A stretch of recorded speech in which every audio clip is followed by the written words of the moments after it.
Good morning and welcome to today's Facebook Live, the first of 10 Facebook Lives we're doing over the school holidays. And today we've had many requests for information about past lives. So we'll probably be ending up doing a few Facebook Lives on past lives because it's such a big topic. There weren't any specific questions as to what you wanted to know in regards to past lives, so I'm just going to start at the beginning. I'm actually waiting for my daughter to have a job interview, so I don't know if this is going to be a long Facebook Live or a short one. So I'll have to just wing it and see how we go, see how much time we have. So, past lives. How do you know whether a past life is affecting you now? So let's look at it this way. What things do you really like and what is it that you really don't like? So let's look, for instance, if you feel like you're connected to a certain era, like perhaps the clothes that you wear, maybe the food that you like to eat, a type of countryside, the type of furniture that you love, the type of style of house. You might be Victorian era, you might be even a country person, a bush person, a city dweller. They're really good indicators of a past life that has strong resonance with you now. And even the same with a past life that you really didn't like. So if you really dislike the cold, perhaps that you've had past lives maybe in England or maybe even in the USA where it gets really cold as well, or even Antarctica, or it could be even anywhere before the continents even split, before the Earth started to move or change, or even on another planet. So these are really good indicators of your past lives, even the type of food that you really like, and things that you're drawn to for a reason that is unknown. Like you've never been to this country before, but you're really drawn to it for some reason. So that's a good starting point as to where you've had origins in past lives before. So we're also looking at, let's see, why do we have past lives? So when a soul comes to Earth, or comes to be in human form, we come because we need to learn certain lessons. So for a soul to have lived a full life, and when I say a full life, I mean not necessarily one life, but over all the soul's lives, the life has to be full, which means you have to experience both sides of the coin. So you have to learn to experience good things in your life and the bad things in your life. So you have had to experience everything. So let's say, for example, all that stuff that you dish out to people, whether it be good or bad, you also need to live a life and experience on the receiving side. So if you're perhaps nasty in one life and you are just a horrible person, you need to experience either in the same life or over other lifetimes to be on that receiving side of people being horrible to you, not being nice to you. So you then have to learn how, and the lessons can be varied as to what it is that you need to learn in that life, whether it be specifically how to deal with or how to manage that, whether it's to not take things personally, how to stand up for yourself, to learn to love unconditionally. It can be many and varied as to what that lesson you have to learn from the same experience. And you may need to learn lots of lessons around that same experience. So before a soul incarnates, it goes through a period of having to... so when a soul... we'll start again. So when your soul leaves your body, after you pass away on the physical plane, it goes through a life review. It reviews why you came came and incarnated into the body in the first place, and whether you've achieved what you came to achieve. So it goes through that review, and depending on whether you're a young soul, like a new soul, or an old soul, as to how long that you stay on the other side. So usually new souls they've got so much to learn. So they want to reincarnate fairly quickly back into a body, because they need to sort of maybe catch up and learn lots of stuff, and they're very excited and they've got lots to learn. So, a soul can reincarnate pretty much straight away, or it can reincarnate over hundreds of years. So usually an old soul will come back. They'll spend longer time crossed over in between incarnations. So before a soul comes back, it goes through that life review. And then they are showed, according to the lessons that they have chosen to learn in their next lifetime, a series of lives that they can choose from. It's a bit like they'll go to a cinema sort of thing. They'll watch a few lives play out, and they'll choose at that point which life they would like to live, to play out those experiences, to learn the lessons. So that is how you come to live in each life. Now, I know you can all say at some point, I don't know how I could possibly choose this particular life to live, because it's just not what I want. But at the end of the day, we all have free will as to how, or whether we choose to even learn those lessons, or how we choose to learn those lessons, or when we choose to learn those lessons. Sometimes we learn them, sometimes we don't.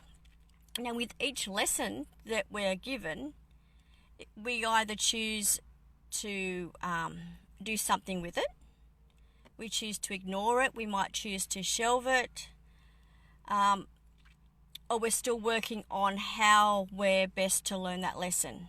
But each time that lesson comes around, if it's not learnt fully or completely, it comes back harder and harder and harder, till it comes to the point where you can no longer ignore it or do anything with it, but you have to face it. And those lessons, because they pretty much sweep you off your feet. You find that you are at your lowest point in your life because there's nowhere else to go. You have to deal with that lesson. And again, it comes down to, well, now it's you're facing it, how you choose to deal with it as well. So that's how we learn, we choose our lives. So we do choose our lives according to what we need to learn. So that soul, we choose the life, and we also choose our parents according to the lessons we need to learn. So just before we're born into the physical life, the soul drops into the body. Now, sometimes just before birth, the soul can change their mind, and they can come back out, and then it'll have to be replaced with another soul. So it happens just before birth. You're not actually in that physical body in the womb, not until that final moment. So then we have all sorts of lessons to learn from that moment that soul is in the body. So even as babies, as young children, we're learning, we're experiencing, it never stops, as that soul is eternal. And when a soul never dies, and the energy of that soul never dies either. It just transforms from lifetime to lifetime. Now, as a soul is just pure energy, it is just, souls and energy know no bounds of time or space. So a soul doesn't know when one life ends and another one begins. That's why past lives are so important, because from a soul's perspective, it doesn't know that life that you lived, say 20 lifetimes ago, and you've still got unresolved stuff from that life. as far as that soul is aware, you're still living that same life, because energy does not end. It just transforms. So the purpose of past life healing, whether it means that you go and have healings, or you go through that healing, or the healing comes through learning the lessons, that is the transformation of the energy. You're allowing that energy then to say, look, I've learnt that lesson from that life, or even to realize that, hey, what happened in that lifetime, however many years ago or lifetimes ago, that is over. I'm no longer living that life. I can now accept that life, or accept whatever came up for me in that life, and now I can move on. I can deal with that. I can put it in its place, and I can move on from that and live my life in this lifetime. So I'm just going to have a quick look and see if there are any questions. Andy, I think you're answering some of my questions. I don't know what the lesson is. That's the thing. When we have reoccurring experiences, it means there's a lesson that we need to learn. And as I explained before, those lessons can be varied. So the best thing is, have a look in your life and see what is reoccurring. And maybe the best example is with a partner. You keep picking the same kind of partner that leaves you with that same feeling, whether it means that you constantly pick the bad boy, and you're always left feeling maybe rejected, all those things that they leave you feeling. So you need to look at that, and as to go, okay, why am I choosing that type of person? Do I choose someone that I already know is going to let me down? Because am I choosing an experience that just so it validates how I'm actually feeling at my core, in my soul, rather than choosing an experience that is going to elevate my soul and elevate my being? If I choose a different partner rather than the same stereotype that I'm choosing, I'm going to have a different experience. Or am I perhaps choosing that partner for what they have rather than the person that they are, or what they can give me? So some people might choose a partner that has lots of money, or has lots of connections, or maybe is a party goer, because this is the lifestyle that I think that I need or I want. But is it really satisfying you? So I think the best way to know is that if you have lessons to learn, if you're happy in life, you're good in that area. What does not bring you joy, what brings difficulties into your life, there's lessons there. So you need to step back and say, okay, what I'm doing now is not working. How can I do it differently? And all you need to do is look at the next step. You don't need to look at necessarily the big picture, because it might be too big. You just need to look at that next step, because that will help you get to the one after and the one after. And it's like that old saying, it's not the destination, it's the journey. Because it's the journey that makes that destination worthwhile. It makes that destination what you want it to be. It's like when you have a maths formula. You're sitting there, you're really struggling, the teacher gives you the answer, and great, you've just flown through this test and you've got top marks. But when you get that paper back, you don't feel good and excited and elated like you think that you should, or that you would be, because you've got the top marks. You feel unfulfilled and unsatisfied because you didn't do the work. How exciting is it that you're shown the formula of how to work out that maths problem, and then you can do it yourself? That is where the joy is. That is where the lessons are learnt, because you're plowing through and you're working on your stuff. You're getting there.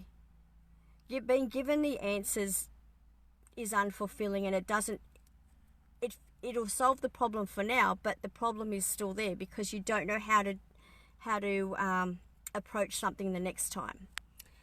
So, Sarah, that makes so much sense. And you did ask on that other post, sorry, can you just put that question up again, what you asked me before? I think it was something about, do past lives influence another life? I'm not sure. But all past lives do influence other lives, because we are essentially today a culmination of all our past lives, a culmination of all of our experiences that we've had over many lives. And we have to be grateful for that, no matter how good or how negative that experience is, because that's who we are. But we also have the opportunity to change what we don't like or what isn't working for us. And it's just a matter of playing around with things, and it's trial and error. And you have to go with what feels right for you or what feels good for you. And as long as whatever it is that you say or that you do is not intentionally negatively impacting on somebody else, in a bad or malicious way, you have to do what is right for you. So every life influences another. We are just that culmination of experiences, and without what's happened in the past, we can't be who we are today. But we can today choose who we want to be tomorrow.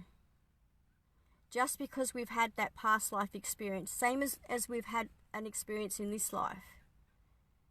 It might have made us who we are up until this point, but it doesn't have to define us. We don't have to continue to be like that. We can decide in this moment that no, I'm in control of this life. I'm the one that wants to choose or can choose where I go to from here. Pauline, history repeating itself here, so I've not learnt my lesson as yet, but it's definitely growing from it for the better. Well, that's fantastic, and it's good that you're recognizing that. And awareness is the first thing. Just because you have something coming up, if you're not aware of it, you can't change it. But awareness is something, and we're only human. We're here. We're going to make mistakes. That's why we're here. We're all here to learn. Nobody is perfect. There is no such thing as perfection, because who determines what's right or what's wrong? It's only what's right or what's wrong for us at the time. That's all it is. What is right for me may not be right for the next person. We have to do what is right for us at that time. And if you're aware that things aren't working, well, then you can slowly implement things to make changes to see what is going to work for you. And another thing is, it's a really important point, is that I got stuck with this a few years ago. It's like I have done so much self-healing, and I've got bogged down with thinking, yet I've got all this stuff going on. I've done all this healing, yet where am I in my life? What is going on when I'm still getting thrown all these lessons? Think about it like this. It's like an onion. Every day we create karma for ourselves. And I'll talk about karma in another video, because that's a whole other big aspect on its own.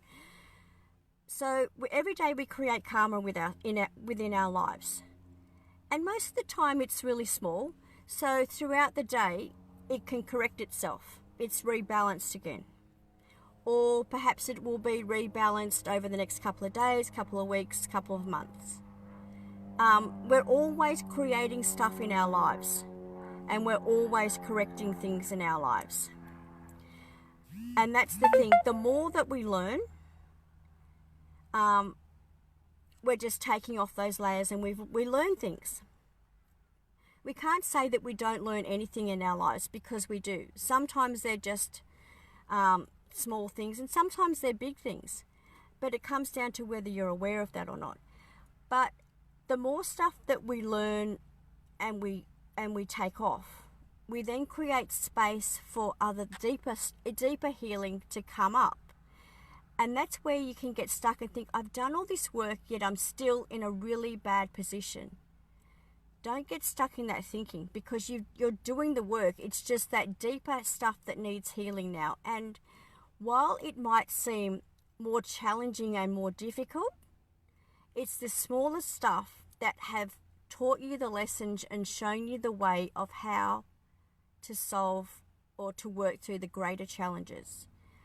You have to draw on all the strengths and all the resources that you have learnt over this lifetime and other lifetimes to be able to work through what you have now. Because just because it might be packaged a little bit different, you may not recognize this lesson. So you will have gone through these lessons in your life, and each time we might learn a little bit about that. And we just need to pluck out all those little bits of resources that we've had. You just think about all the other challenges that you've had in your life. And you think, my goodness, I don't think I'm ever going to get past this. I don't think I'm ever going to be able to work through this. But you do. Because 5 years on, or 10 years on, you think, looking back now, that really wasn't that big a deal. But you managed to overcome it. You lived through it. You worked through it, and now you're on the other side. You can do that again. So don't think anything is too hard. You've lived it before or lived something similar. It's just the same energy coming through. Use what you've learnt in the past. It's there. You've just got to tap into it. So I think I'm going to wind this up now, because it's just something's come up saying that I'm in overload for some reason. So I don't know what that means. So I'm going to go through the questions after this. If I haven't answered the questions, I will answer them. If I think they're worthy of a separate Facebook Live, I will answer them on another Facebook Live, and I'll let you know.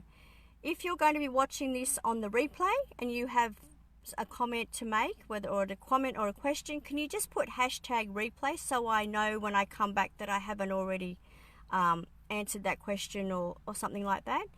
Thank you everyone for joining me today, and hello to everyone that said hello. Thank you for joining, and we'll see you tomorrow. So if you have anything that you want to ask or something that you want me to talk about for tomorrow's Facebook Live, it won't be a past lives one. We're going to mix it up over the 2 weeks.